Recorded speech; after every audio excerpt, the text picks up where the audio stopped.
1er octobre 2018, c'est-à-dire il y a 2 ans, j'ai publié une lettre pastorale dans laquelle j'évoquais 2 accents prioritaires: annoncer le règne de Dieu, c'est-à-dire annoncer le cœur de la foi, et guérir les malades, prendre soin de chacun.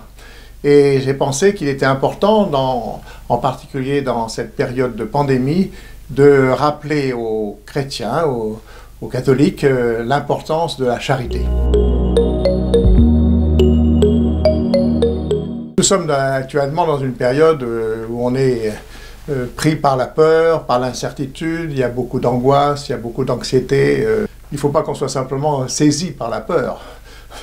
On doit être saisi par la charité. Et si on est saisi par la charité, je crois qu'il y a une belle espérance qui s'ouvre pour chacun. Il y a un chemin qui s'ouvre. La charité, c'est le nom même de Dieu. Dieu est amour. Saint Jean, dans ses lettres, le rappelle presque à tous les versets. C'est la définition, la meilleure définition de Dieu. Il est charité, il est amour. Et dans une communauté chrétienne, l'amour du frère, et en particulier celui qui est le plus en difficulté, en précarité, le plus pauvre, eh bien, l'amour du frère est le signe que c'est bien le cœur de Dieu qui bat au sein de la communauté.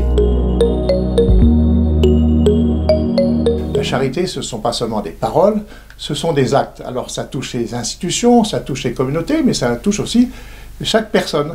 Et donc j'ai interpellé les prêtres, j'ai interpellé aussi tous les catholiques, j'ai interpellé l'évêque que je suis aussi, pour que nous soyons peut-être plus attentifs que d'habitude dans ce service des frères. Alors, la première chose que je demande à chaque catholique, à chaque fidèle, c'est de lire cette exhortation et de voir comment il peut la mettre en œuvre personnellement.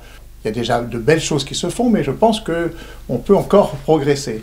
Durant ces mois de pandémie que nous avons vécu et que nous vivons toujours, avec cette incertitude sur le lendemain, on voit bien que beaucoup de personnes vivent des situations extrêmement difficiles, aussi bien des enfants, des jeunes, des adultes. C'est des questions économiques, c'est des questions sociales, c'est des questions d'études, des enfants ou des jeunes qui décrochent des études, c'est le chômage, c'est des personnes qui sont perdues et qui savent plus très bien, je veux dire, à quel saint se vouer. Et je crois que les chrétiens ont cette mission encore plus forte peut-être que d'ordinaire, à être attentifs, à prendre soin les uns des autres. On ne peut pas séparer la mission de la charité. Eh bien, la mission, elle se manifeste dans les actes de charité.